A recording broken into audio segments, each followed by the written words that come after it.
Hi ചങ്കളെ, എല്ലാവർക്കും മേഫിൻ ബ്ലോഗിന്റെ പുതിയൊരു വീഡിയോയിലേക്ക് സ്വാഗതം. ഇന്ന് നമ്മളിവിടെ തയ്യാറാക്കാൻ പോകുന്നത് ഒരു കിടിലൻ വെജിറ്റബിൾ പുലാവാണ്.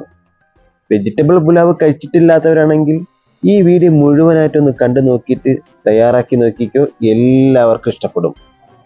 കുട്ടികൾക്കും മുതിർന്നവർക്കും ഒരുപോലെ ആസ്വദിച്ച് കഴിക്കാൻ പറ്റുന്ന ഒന്നാണ് വെജ് പുലാവ്. അതുപോലെ തന്നെ വളരെ ഈസി ആയിട്ട് നമുക്ക് വീട്ടിലുണ്ടാക്കിയെടുക്കാനും പറ്റും. അപ്പോൾ ഈ റെസിപ്പിയുടെ ഡീറ്റെയിൽസ് ഒന്നും മിസ് ചെയ്യാതിരിക്കാൻ വേണ്ടി വീഡിയോ സ്കിപ്പ് ചെയ്യാതെ തന്നെ കാണണം. ഇതുപോലെയുള്ള മനോഹരമായ വീഡിയോകൾ നമ്മൾ അപ്ലോഡ് ചെയ്യുന്ന സമയത്തുണ്ടല്ലോ, നോട്ടിഫിക്കേഷൻ നിങ്ങളുടെ ഫോണിൽ കറക്റ്റായിട്ട് കിട്ടുവാൻ വേണ്ടി ആ മുകളിൽ കാണുന്ന ഫോളോ ബട്ടൺ ഒന്ന് പ്രസ് ചെയ്ത് വെച്ചിരിക്കണേ. അപ്പോൾ നമുക്ക് വീട്ടിൽ എങ്ങനെയാണ് ആ വെജ് പുലാവ് ഉണ്ടാക്കുന്നതെന്ന് കണ്ടിട്ട് വരാം.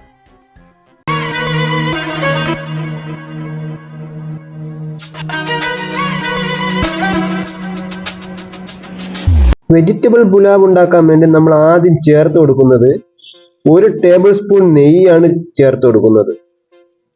അതിൻ്റെ ഒപ്പം തന്നെ 1 ടേബിൾ സ്പൂൺ ബട്ടറും കൂടെ ചേർക്കുന്നുണ്ട്. നിങ്ങൾക്ക് ബട്ടർ ഒഴിവാക്കിയിട്ട് 2 ടേബിൾ സ്പൂൺ നെയ്യ് വേണമെങ്കിലും ചേർത്ത് കൊടുക്കാം. നെയ്യും ബട്ടറൊക്കെ ഒന്ന് മെൽറ്റായി വരുന്ന സമയത്ത് ഒരു 5 വറ്റൽ മുളക് ചേർത്ത് കൊടുക്കുന്നുണ്ട്. കൂടെ തന്നെ 2 കറുകാമ്പട്ട, 4 ഏലയ്ക്ക, 5 ഗ്രാമ്പു, 1 സ്റ്റാർ, ഈ പൈസസ് എല്ലാം കൂടെ അങ്ങോട്ട് ചേർത്ത് കൊടുത്തിട്ട് അതെല്ലാം കൂടെ ഒന്ന് ഇളക്കിയെടുത്തൊന്ന് ഫ്രൈ ചെയ്തെടുക്കണം. ഒരു 4-5 സെക്കൻഡ് മാത്രം ഫ്രൈ ചെയ്തെടുത്താൽ മതി. ഇട്ട് കൊടുത്തിരിക്കുന്ന സാധനങ്ങളൊക്കെ ഫ്രൈ ആയി വരുന്ന സമയത്ത് ഒരു മീഡിയം സൈസ് സവാള നൈസായിട്ട് അരിഞ്ഞതാണ്, അതും കൂടെ അങ്ങോട്ട് ചേർത്ത് കൊടുക്കാം. ഈ സവാളയുടെ കളറൊക്കെ ഒന്ന് ചേഞ്ച് ആയി വരണം, അതായത് ഒരു ബ്രൗൺ കളറായി വരണം. അത് കഴിഞ്ഞിട്ടാണ് ഇതിന് കുറച്ച് സാധനങ്ങൾ കൂടെയൊക്കെ ചേർത്ത് കൊടുക്കാനുള്ളത്. അപ്പോൾ സവാളയുടെ കളറൊക്കെ ഒന്ന് മാറി വരുന്ന സമയത്ത് 1 ടേബിൾ സ്പൂൺ ഇഞ്ചിയും വെളുത്തുള്ളിയും ചതച്ചതാണ്, നിങ്ങൾക്ക് മിക്സിയിൽ അടിച്ച് പേസ്റ്റ് ആക്കി വേണമെങ്കിൽ എടുക്കാം.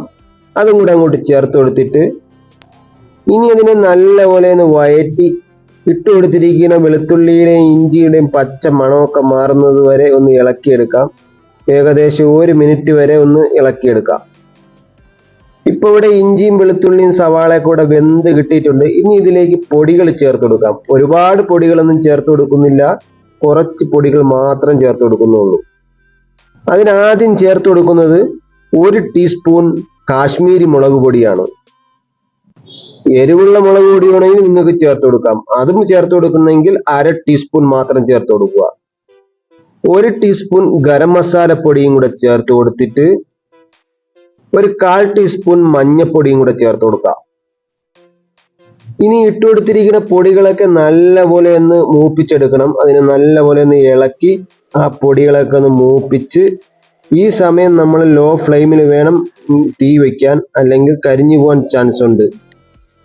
അപ്പോൾ ഈ വീഡിയോ കണ്ടുകൊണ്ടിരിക്കുന്ന എൻ്റെ എല്ലാ സുഹൃത്തുക്കളും താഴെ കാണുന്ന ലൈക്ക് ബട്ടൺ ഒന്നടിച്ചേക്കണേ. ഇതൊരു ചെറിയ വീഡിയോ ആണ്, ഇതൊന്ന് ഫുള്ള് കണ്ടിട്ട് ഇഷ്ടമായാൽ നിങ്ങളുടെ സുഹൃത്തുക്കൾക്കും കൂടെ ഒന്ന് ഷെയറും കൂടെ ചെയ്ത് കൊടുക്കണേ. ഇപ്പം പൊടികളൊക്കെ ഇവിടെ മൂത്ത് വന്നിട്ടുണ്ട്. ഇനി നമുക്ക് കുറച്ച് വെജിറ്റബിൾ ഇതിൽ ചേർത്ത് കൊടുക്കണം. അപ്പൊ ആദ്യം ചേർത്ത് കൊടുക്കുന്ന ഉരുളൻകിഴങ്ങാണ്, അത് കട്ട് ചെയ്തെടുത്തതാണ്, 1/2 കപ്പ് ചേർത്ത് കൊടുക്കാം.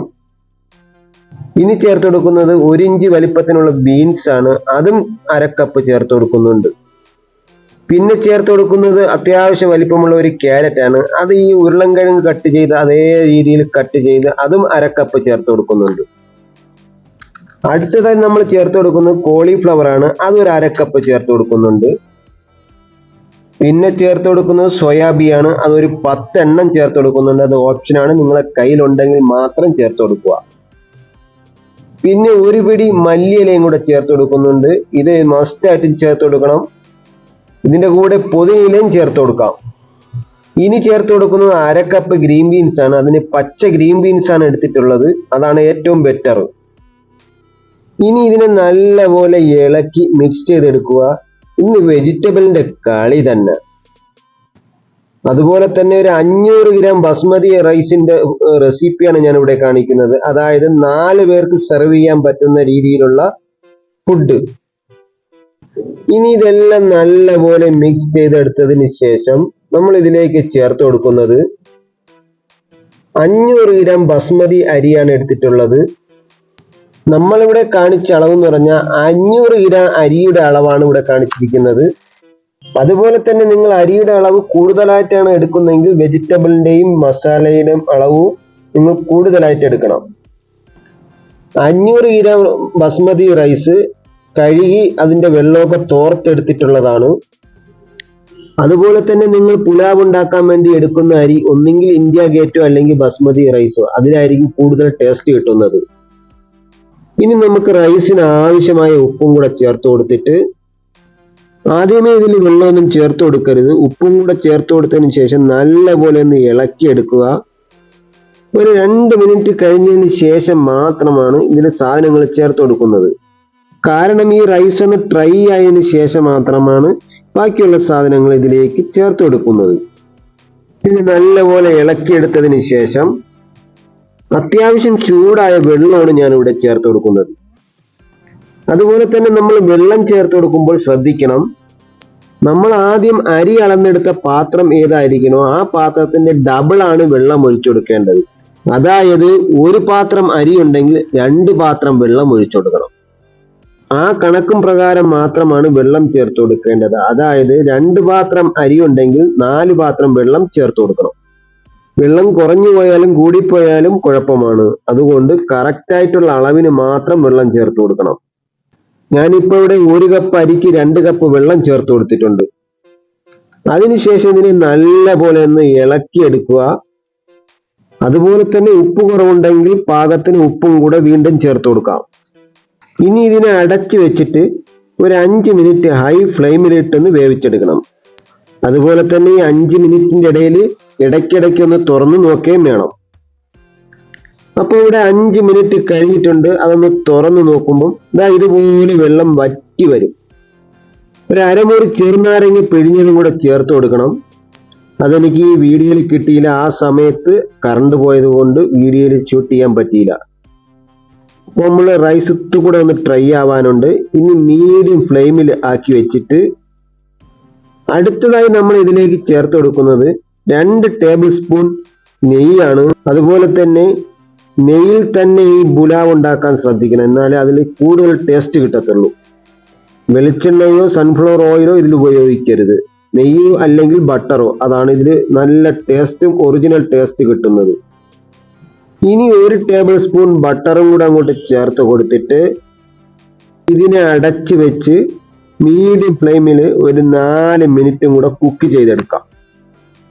ഏകദേശം ഒരു 4 മിനിറ്റ് കഴിഞ്ഞിട്ടുണ്ട്. അടപ്പൊക്കെ ഒന്ന് തുറന്നു നോക്കാം. അപ്പൊ നല്ല ഡ്രൈ ആയിട്ടുണ്ട്. ഇനി വേണമെങ്കിൽ ഇത്തിരി കശുവണ്ടിയും മുന്തിരിങ്ങയൊക്കെ ഓപ്ഷനാണ്, വേണമെങ്കിൽ ചേർത്ത് കൊടുക്കാം. അതും കൂടെ ചേർത്ത് കൊടുത്തിട്ട് റൈസ് ഉടഞ്ഞു പോവാതെ രീതിയിൽ പയ്യെ അതൊന്ന് ഇളക്കി അങ്ങോട്ട് എടുക്കാം. ഇപ്പൊ നമ്മുടെ റൈസൊക്കെ ഇവിടെ നല്ലപോലെ വെന്ത് കിട്ടിയിട്ടുണ്ട്, നല്ല ഡ്രൈ ആയി കിട്ടിയിട്ടുണ്ട്. അപ്പൊ നമ്മുടെ വെജിറ്റബിൾ പുലാവ് ഇവിടെ റെഡി ആയി കിട്ടിയിട്ടുണ്ട്. വളരെ ഈസി ആയിട്ട് നമുക്ക് തയ്യാറാക്കി എടുക്കാൻ പറ്റും. സൂപ്പർ ടേസ്റ്റ് ആണ്. ഇതാ നോക്കിയേ, കാണാൻ എന്ത് മനോഹരമെന്ന്. കാണാൻ മാത്രമല്ല കഴിക്കാൻ അടിപൊളിയാണ്. നിങ്ങൾ ആരെങ്കിലും വെജിറ്റബിൾ പുലാവ് കഴിച്ചിട്ടുള്ളവരാണെങ്കിൽ താഴെ കമന്റ് ബോക്സിൽ ഒന്ന് കമന്റ് ചെയ്തിരിക്കണേ. ഇത് കൂടുതലും കഴിക്കുന്ന നോർത്ത് ഇന്ത്യക്കാരാണ്. എന്തായാലും നിങ്ങളൊന്ന് ട്രൈ ചെയ്ത് നോക്കിക്കോ, അടിപൊളി ടേസ്റ്റ് ആണ്. അപ്പോൾ ഈ വീഡിയോ നിങ്ങൾ എല്ലാവരും കണ്ടല്ലോ. അപ്പൊ എല്ലാവരും ഇത് എങ്ങനെയാണ് തയ്യാറാക്കുന്നത് കണ്ടല്ലോ. ഇതുപോലെ നിങ്ങളൊന്ന് തയ്യാറാക്കി നോക്കിക്കോ, എല്ലാവർക്കും ഇഷ്ടപ്പെടും. നമ്മൾ ഈ ചോറും ബിരിയാണിയൊക്കെ കഴിച്ച് മടുത്തിട്ടുള്ളവരാണെങ്കിൽ ഇതേപോലെ ഒന്ന് വെജിറ്റബിൾ പുലാവ് ഒന്ന് ഉണ്ടാക്കി നോക്കിയിട്ട് കഴിച്ചു നോക്കിക്കോ, അടിപൊളി ടേസ്റ്റാണ്. ചെറിയ ചെറിയ ഫംഗ്ഷനിലൊക്കെ ഇത് ഉണ്ടാക്കി കൊടുത്താൽ വരുന്നവരുടെ മുമ്പിലൊക്കെ നിങ്ങൾക്ക് സ്റ്റാർ ആവാം. അടിപൊളി ടേസ്റ്റാണ്. അപ്പോൾ എന്തായാലും ഇന്ന് തന്നെ നിങ്ങളൊന്ന് റെഡിയാക്കി നോക്കിക്കോ, തീർച്ചയായിട്ടും ഇഷ്ടപ്പെടും. ഇനി ഒരു പ്ലേറ്റ് അങ്ങോട്ട് എടുത്തിട്ട് അതിലേക്ക് കുറച്ചങ്ങോട്ട് എടുത്ത് വെച്ചിട്ട് അതിൻ്റെ കൂടെ തന്നെ നമ്മൾ ഇപ്പം തയ്യാറാക്കിയ സലാഡും കൂടെ അങ്ങോട്ട് എടുത്ത് വെച്ചിട്ട് കഴിക്കണം. അടിപൊളി ടേസ്റ്റാണ്. ആ റൈസിനൊക്കെ നല്ല സോഫ്റ്റ് ആണ്. ആ നെയ്യും ബട്ടറും കൂടെയൊക്കെ ചേർത്തത് കൊണ്ട് നല്ല സോഫ്റ്റ് ആണ്. നമുക്കിതിൽ ഏത് കറിയുടെയും നമുക്കിത് കഴിക്കാം. ബീഫിൻ്റെ കൂടെ ആയാലും ചിക്കൻ്റെ കൂടെ ആയാലും കഴിക്കാം. അടിപൊളി ടേസ്റ്റ് ആണ്. അപ്പൊ നമ്മുടെ ഈസിയും ടേസ്റ്റിയുമായ റെസിപ്പി ഇഷ്ടമായാൽ താഴെ കാണുന്ന ലൈക്ക് ബട്ടൺ ഒന്നടിച്ചേക്കണേ. മറ്റുള്ളവരിലേക്ക് ഒന്ന് ഷെയറും കൂടെ ചെയ്ത് കൊടുത്തിരിക്കണേ. എന്റെ ചാനൽ ആദ്യമായിട്ടാണ് കാണുന്നെങ്കിൽ ഒന്ന് സബ്സ്ക്രൈബ് ചെയ്തൊന്ന് സപ്പോർട്ടും കൂടെ ചെയ്തിരിക്കണേ. ഇതിലും നല്ല കിടിലം കിടുക്കാച്ചി വീഡിയോയുമായി അടുത്ത ദിവസം കണ്ടുമുട്ടുന്നത് വരെ നിങ്ങളുടെ സ്വന്തം മെർഫിൻ.